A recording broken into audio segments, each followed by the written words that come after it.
दोस्तों बॉलीवुड दिन भर के नए एपिसोड में आपका स्वागत है। और भाई साहब आज आपको ये वीडियो पूरा देखना पड़ेगा क्योंकि इसमें कुछ बहुत ही कमाल की खबरें हैं। आज की सबसे पहली खबर है अक्षय कुमार की फिल्म हाउसफुल 5 के बारे में। आप सभी को पता है कि इस फिल्म के लिए नाना पाटेकर और अनिल कपूर को साइन कर लिया गया है, जिन्होंने वेलकम 1 और वेलकम 2 में बहुत ही जबरदस्त एक्टिंग की थी। और इस फिल्म के मेन हीरो भी अक्षय कुमार ही है जो वेलकम के हीरो थे। लेकिन हाउसफुल 5 में सिर्फ यही लोग नहीं है, बल्कि इस फिल्म में रितेश देशमुख भी है, इस फिल्म में पूजा हेगड़े भी है और इस फिल्म में कृति भी है। यानी कि यह फिल्म एक मल्टी स्टार कास्ट फिल्म है। और इसका मतलब यह हुआ कि जैसे हाउसफुल 1, 2, 3, 4 चली थी, वैसे ही हाउसफुल 5 भी चलने वाली है। इस फिल्म को लेकर एक ही माइनस पॉइंट है और वो है इस फिल्म का डायरेक्टर तरुण मनसुखानी। ये वही डायरेक्टर है जिसने दोस्ताना बनाई थी। और मैं आपको यह बता दूं कि दोस्ताना और देशद्रोही एक ही दिन रिलीज हुई थी। और इस फिल्म के बारे में एक नई बात यह है कि इसके जो प्रोड्यूसर है साजिद नडियाडवाला, आजकल उनको कहानी लिखने का बुखार चढ़ा हुआ है। तो हो सकता है कि इसकी कहानी भी वो खुद ही लिख रहे हो। और अगर वो खुद ही लिखेंगे तो फिर कितनी कमाल की लिखेंगे तो आपको पता ही है। दोस्तों आज की दूसरी खबर है प्रियंका चोपड़ा की तीसरी बहन मीरा चोपड़ा के बारे में। आजकल चोपड़ा बहनों में शादी करने का कंपटीशन चल रहा है। पहले प्रियंका ने शादी की, फिर परिणीति ने शादी की और अब मीरा शादी कर रही है। बताया जा रहा है कि मीरा का एक लॉन्ग टाइम बॉयफ्रेंड है जो बिजनेसमैन है और मीरा उसी के साथ फरवरी में दिल्ली में शादी करने वाली है। लेकिन इस शादी के बारे में एक नई खबर है जिसको जानकर आपको मजा ही आ जाएगा। एक्चुअली मीरा चोपड़ा का बेस्ट फ्रेंड है प्रोड्यूसर संदीप सिंह। और सुना जा रहा है कि संदीप सिंह मीरा की शादी में एक बहुत ही महंगी गाड़ी गिफ्ट करने वाला है। अब वो कौन सी गाड़ी होगी, कितनी कीमत की गाड़ी होगी, ये तो जब शादी होगी तभी पता चल पाएगा। दोस्तों आज की तीसरी खबर है सलार और डंकी के बारे में। जब ये खबर आई थी कि ये दोनों फिल्में एक ही दिन रिलीज होगी तो मैंने अपने वीडियो में कहा था कि ये कभी भी पॉसिबल नहीं है। मैं 100% गारंटी के साथ कह सकता हूं कि सलार वाले अपनी रिलीज डेट को चेंज जरूर करेंगे। और फाइनली सलवार के निर्माता भाग खड़े हुए हैं क्योंकि वो अच्छी तरह जानते थे कि शाहरुख खान से टकराने का मतलब है हारना। अगर ये फिल्म डंकी के साथ रिलीज होती तो मैं गारंटी के साथ कह सकता हूं कि सुपर डुपर डिजास्टर ही होती। और ये मैंने अपने वीडियोस में बार बार कहा था कि सलार वाले सिर्फ और सिर्फ पब्लिसिटी के लिए स्टंट कर रहे हैं। सलार के बनाने वाले इतने बड़े इडियट नहीं है कि वो शाहरुख खान के साथ टकराएंगे। और अब ऑफिशियली कंफर्मेशन आ गया है कि प्रभास की फिल्म सलवार 10 जनवरी को रिलीज होगी 2024 में। दोस्तों आज की चौथी खबर है फिल्म टाइगर बुड्ढा है के बारे में। देखिए नॉर्मली कोई भी फिल्म फ्राइडे को रिलीज होती है, लेकिन ये फिल्म संडे को रिलीज हो रही है। और बहुत लोग यही पूछ रहे हैं कि भाई ऐसा क्यों किया जा रहा है, जबकि इस फिल्म को फ्राइडे को रिलीज होना चाहिए, लेकिन इस फिल्म को संडे को रिलीज क्यों किया जा रहा है। एक्चुअली फ्राइडे को एक बहुत बड़ी इंग्लिश फिल्म रिलीज हो रही है जिसका नाम है द मार्वल्स। और जैसे प्रभास शाहरुख खान से टकराना नहीं चाहता, वैसे ही बुढ़ऊ भी द मार्वल से टकराना नहीं चाहता। बुढ़ऊ को अच्छी तरह पता है कि अगर मैंने अपनी फिल्म फ्राइडे को रिलीज की तो सुपर डुपर डिजास्टर हो जाएगी पहले ही दिन। तो एक्चुअली बुढ़ऊ इस क्लैश को अवॉइड करने के लिए अपनी फिल्म को संडे को रिलीज कर रहा है और संडे छुट्टी होती है। तो जाहिर सी बात है बुढ़ऊ को यह उम्मीद है कि उसकी फिल्म पहले ही दिन 60-65 करोड़ रुपए का बिजनेस कर लेगी, जैसे कि शाहरुख खान की फिल्में कर रही है, जो नामुमकिन है। 100% यह हो ही नहीं सकता। और आप लोग मुझे यह बताइए कि एक किस किस्म का सुपरस्टार है जो एक इंग्लिश फिल्म से डर रहा है। अरे भाई साहब एक इंग्लिश फिल्म हिंदी में डब होकर रिलीज हो रही है, उसके जो एक्टर्स हैं वो भी यहां नहीं आ रहे हैं प्रमोशन करने के लिए, और तुम तो अपने आप को हिंदी फिल्मों का सुपरस्टार कहते हो। अगर इसके बावजूद भी तुम एक इंग्लिश फिल्म से डर रहे हो तो तुम किस बात के सुपरस्टार हो यार। तो दोस्तों हकीकत यह है कि बुढ़ऊ को अच्छी तरह पता है कि वो सुपर फ्लॉप हो चुका है, लोगों ने उसकी फिल्म देखनी नहीं है और ये फिल्म टाइगर बुड्ढा है, सुपर डुपर डिजास्टर ही होनी है। तो एक्चुअली कुछ भी कर ले बुढ़ऊ, फ्लॉप तो होनी ही होनी है। दोस्तों आज की 5वीं खबर है वेलकम 3 के बारे में। जब से निर्माता साजिद नडियाडवाला ने अनिल कपूर और नाना पाटेकर को हाउसफुल 5 के लिए साइन किया है, तब से यह कहा जा रहा है कि भाई किस फिल्म को नुकसान हुआ है और किस फिल्म को फायदा हुआ है। एक्चुअली कौन सी फिल्म कितनी चलेगी और कितनी नहीं चलेगी, इस बात का सबसे ज्यादा अंदाजा होता है एग्जीबिटर्स को और डिस्ट्रीब्यूटर्स को। और मेरी काफी सारे एग्जीबिटर्स और डिस्ट्रीब्यूटर्स से बात हुई है और उनका कहना यह है कि इससे वेलकम 3 को कोई फर्क नहीं पड़ने वाला। और उसकी वजह यह है कि वेलकम 3 की स्टार कास्ट बहुत बड़ी है। वेलकम 3 में मुन्ना भाई MBBS की जोड़ी आ गई है, संजय दत्त और अरशद वारसी। वेलकम 3 में कपिल शर्मा शो की पूरी स्टार कास्ट आ गई है। वेलकम 3 में गोलमाल की पूरी स्टार कास्ट आ गई है। यानी कि कहने का मतलब यह है कि वेलकम 3 की स्टार कास्ट बहुत बड़ी हो गई है। वेलकम 3 में ऐसी बहुत चीजें आ गई हैं जिनकी वजह से पब्लिक को यह फिल्म देखनी ही देखनी है। तो उन सबका कहना यह है कि भाई अगर इस फिल्म में नाना और अनिल नहीं है तो इससे कोई फर्क नहीं पड़ने वाला। एक तो इस फिल्म की स्टार कास्ट बहुत बड़ी है और दूसरे इस फिल्म का एक्शन भी बहुत बड़ा है, तो इस फिल्म का सुपरहिट होना तय है। यह डिस्ट्रीब्यूटर्स और एग्जीबिटर्स का आइडिया है। जाहिर सी बात है, गारंटी के साथ कोई कुछ नहीं कह सकता। जब फिल्म रिलीज होगी, फिल्म को देखूंगा, तभी मैं कह पाऊंगा कि भाई फिल्म कैसी है। दोस्तों, आज की 6th खबर है टाइगर बुड्ढा है के बारे में। आप सभी को पता है कि कल संडे था और इस फिल्म की एडवांस बुकिंग चालू हो गई है, लेकिन इस फिल्म की एडवांस बुकिंग बहुत ही खराब है। पब्लिक में इस फिल्म को देखने का बिल्कुल भी क्रेज नहीं है। इंडिया में 3 मल्टीप्लेक्स चेन है, पीवीआर, आइनॉक्स, सिनेपोलिस, और इन तीनों मल्टीप्लेक्सेस में पहले दिन 57,000 एडवांस टिकट बिके हैं इस फिल्म के। मैं आपको यह बता दूं कि इन तीनों मल्टीप्लेक्सेस में पहले दिन जवान के टिकट्स एडवांस में बिके थे 1 लाख से ज्यादा। यानी कि इस फिल्म की जवान के मुकाबले तकरीबन 50% एडवांस बुकिंग हो रही है। और मीडिया में कहा जा रहा है कि पहले दिन वायरएफ ने खुद बहुत सारे टिकट्स खरीदे हैं और बाकी की कुछ कंपनीज है जिन्होंने एडवांस में टिकट खरीदे हैं इस फिल्म के। तो अगर इनके टिकट खरीदने के बावजूद भी इतने ही टिकट एडवांस में बिके हैं तो फिर यह बहुत ही खराब एडवांस बुकिंग है। और यह बात मैं आपको पहले ही बता चुका हूं कि मेरा अंदाजा यह है कि यह फिल्म पहले दिन बिजनेस करेगी 20 से 25 करोड़ रुपए का, और अगर इतना बिजनेस होता है तो यह फिल्म पहले ही दिन सुपर फ्लॉप डिक्लेयर हो जाएगी। दोस्तों, आज की 7th खबर है शिल्पा शेट्टी के बारे में। आप सभी को पता है कि गए फ्राइडे शिल्पा शेट्टी के हस्बैंड राज कुंद्रा की एक फिल्म रिलीज हुई थी जो उसकी बायोग्राफी है और जिसमें उसने खुद ही एक्टिंग की है। इस फिल्म ने वीकेंड बिजनेस किया है तकरीबन 15 लाख रुपए का, और लाइफ टाइम बिजनेस हो सकता है तकरीबन 30 लाख रुपए का। यानी कि इस फिल्म को बनाते हुए जो यूनिट के लिए खाना आया था, जो उसके एक्सपेंसेस हुए थे, वो भी रिकवर नहीं हो पाएंगे। बाकी के तो पैसे छोड़ ही दीजिए। लेकिन कमाल यह है कि राज कुंद्रा ने मीडिया से कहा है कि मैं बहुत बड़ा एक्टर हूं और रणवीर सिंह बहुत ही घटिया एक्टर है। रणवीर सिंह तो ओवर एक्टिंग की दुकान है। भाई साहब, राज कुंद्रा साहब, कुछ तो खौफ खाइए, कुछ तो मर्यादा रखिए। कहां रणवीर सिंह, कहां आप? जिसने भी आपकी फिल्म देखी है भाई साहब, वो उल्टी करते हुए थिएटर से बाहर निकला है। आपने इतनी घटिया एक्टिंग की है और आप रणवीर सिंह को ज्ञान दे रहे हो। आप कह रहे हो कि रणवीर सिंह ओवर एक्टिंग की दुकान है। रे भाई साहब, तो ऐसा मत कीजिए यार। दोस्तों, आज की 8वीं खबर है मालेगांव के सुपरस्टार चाची मलाइका अरोरा के भतीजे अर्जुन कपूर के बारे में। इस सुपरस्टार की एक फिल्म गए फ्राइडे रिलीज हुई थी जिसका नाम था द लेडी किलर। इस फिल्म ने पहले दिन बिजनेस किया था 3,500 रुपए का, और भाई साहब इसका लाइफ टाइम बिजनेस होगा तकरीबन 50,000 रुपए। कितना? 50,000 रुपए।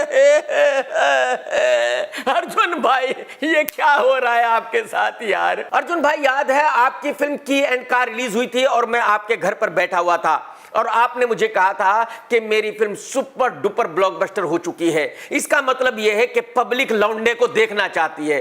तू लौंडा नहीं है भाई, तू भैंसा है, भैंसा। तुझे कोई नहीं देखना चाहता, आप यकीन करो। अर्जुन भाई, आप इस बात से अंदाजा लगाइए कि आप कितने बड़े सुपरस्टार हो कि आपकी चाची गर्लफ्रेंड मलाइका अरोरा ने भी इस फिल्म को नहीं देखा।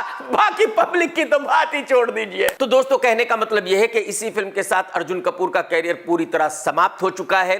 अब जिंदगी में अर्जुन कपूर को कोई भी फिल्म एज ए हीरो नहीं मिलेगी। हो सकता है कि कुछ फिल्मों में उसको विलन का रोल ऑफर हो, लेकिन मैं गारंटी के साथ कह सकता हूं कि ये विलन में भी नहीं चलेगा, क्योंकि एक्चुअली ये हिंदी फिल्मों का विलन लगता ही नहीं है, ये साउथ फिल्मों का विलन लगता है। तो अगर वहां काम करेगा तो शायद चल जाए। दोस्तों, आज की 9th खबर है गदर के डायरेक्टर अनिल शर्मा की नई फिल्म के बारे में। आप सभी को पता है कि पिछले 15 साल से अनिल शर्मा की कोई फिल्म नहीं चली थी, फिर गदर 2 चल गई जिसमें उसका बेटा हीरो था और उसने इस फिल्म को अपने बेटे के लिए बनाया था, लेकिन इसके बेटे को कोई भी क्रेडिट नहीं मिला, सारा क्रेडिट ले गया सन्नी देओल। और यही वजह है कि बॉलीवुड का कोई भी दूसरा डायरेक्टर या प्रोड्यूसर उसको अपनी फिल्म में लेना नहीं चाहता। लेकिन अनिल शर्मा जी ने दिल्ली का कोई प्रोड्यूसर फिर फंसा लिया है और एक बार फिर अनिल शर्मा अपने बेटे को सुपरस्टार बनाना चाह रहा है। इस बार अनिल शर्मा ने अपने बेटे की हेल्प के लिए सन्नी देओल की बजाय नाना पाटेकर को लिया है। इस फिल्म की शूटिंग वाराणसी में चालू हो चुकी है और इस फिल्म का बजट नक्की हुआ है 50 करोड़ रुपए। यानी कि इस फिल्म की लैंडिंग कॉस्ट होगी तकरीबन 65 करोड़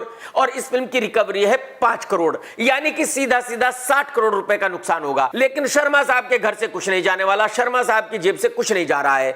उन्होंने तो एक नया प्रोड्यूसर फंसा लिया है दिल्ली का, जो भी जाएगा उसका जाएगा, जाहिर सी बात है। यानी कि फिर से एक प्रोड्यूसर दिल्ली से प्लेन में बैठकर आया है और चप्पल पहनकर ट्रेन में बैठकर वापस जाएगा। दोस्तों आज की 10th खबर है गदर 2 के बारे में। अब अनिल शर्मा जी ने ऑफिशियली ये कहा है कि भाई हम अपने पोस्टर पर बार बार लिख रहे थे कि ओरिजिनल कलेक्शन, क्योंकि बॉलीवुड में हम ही हैं जिन्होंने ओरिजिनल कलेक्शंस दिए हैं, बाकी सब ने फेक कलेक्शंस दिए हैं।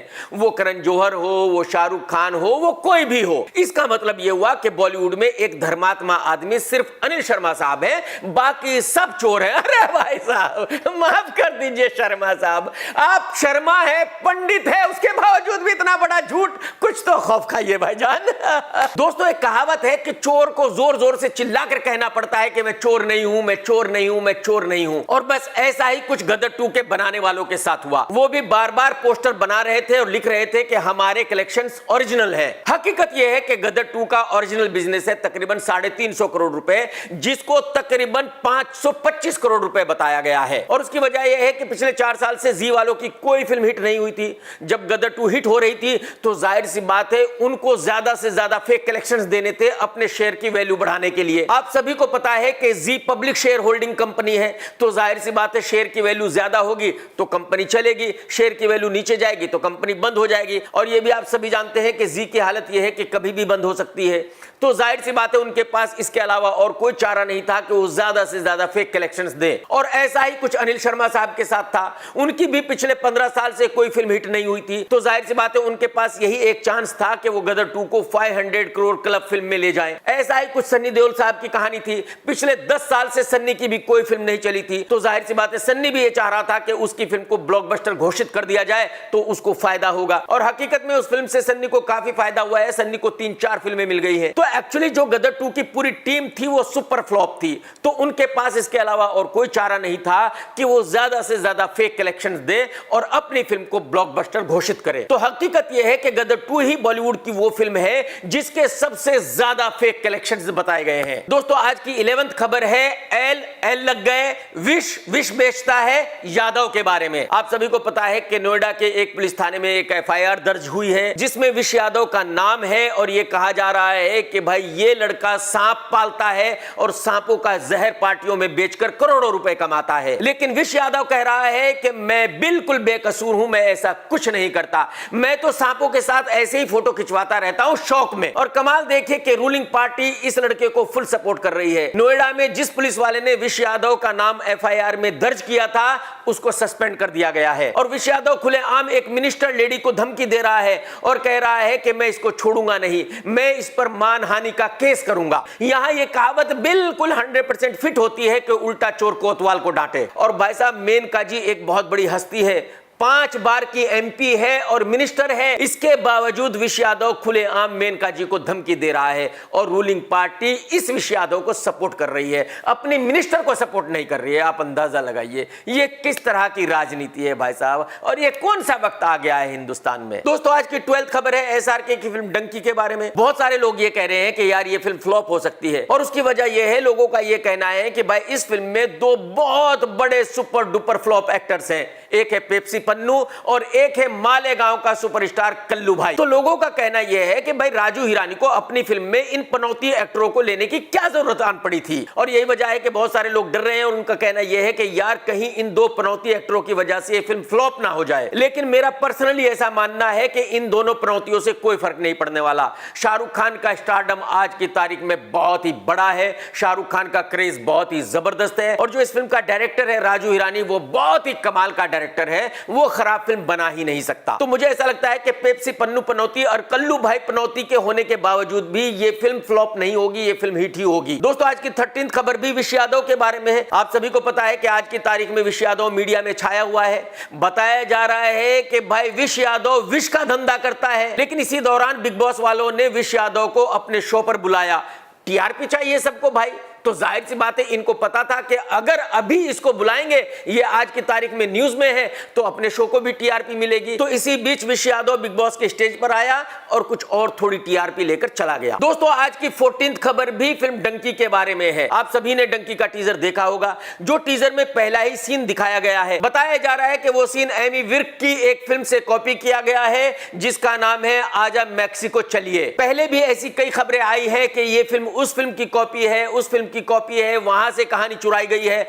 मेरे ख्याल में जो भी हो, जहां से भी इस फिल्म को कॉपी किया गया हो, लेकिन राजू हिरानी बहुत बड़ा डायरेक्टर है और राजू हिरानी एक खराब फिल्म नहीं बना सकता। मैं ये बार बार कह रहा हूं। तो हो सकता है कि ये फिल्म 1000 करोड़ का बिजनेस ना करे, लेकिन भाई साहब ये फिल्म 500 करोड़ से कम का बिजनेस नहीं कर सकती। ये बात आप मेरी मान लो। दोस्तों, इससे पहले कि मैं आपको अगली खबर बताऊं, अगर आपने अब तक मेरा चैनल सब्सक्राइब नहीं किया तो कर लो और घंटी नहीं दबाई तो जरूर दबा दो। देखो, आप घंटी नहीं दबाओगे तो जब मैं नया वीडियो डालूंगा आपको पता नहीं चलेगा। तो भाई साहब घंटी दबा दो। दोस्तों, आज की 15th खबर है साउथ फिल्मों के सुपरस्टार कमल हासन साहब के बारे में।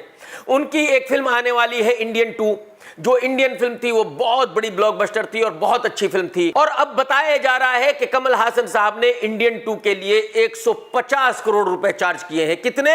150 करोड़। और कुछ दिन पहले खबर आई थी कि कमल हासन की छोटी बेटी ने बांद्रा में कोई बहुत बड़ा अपार्टमेंट खरीदा है जिसकी कीमत है तकरीबन 25 करोड़ रुपए। अरे भाई, अगर बाप एक फिल्म का 150 करोड़ रुपए चार्ज कर रहा है तो 25 करोड़ रुपए क्या चीज है? बात को समझो ना भाई। दोस्तों, आप सभी कमेंट्स करके जरूर बताना कि आज का एपिसोड आपको कैसा लगा। Take care, tata, bye bye, love you, जय हिंद, वंदे मातरम, सत्यमेव जयते।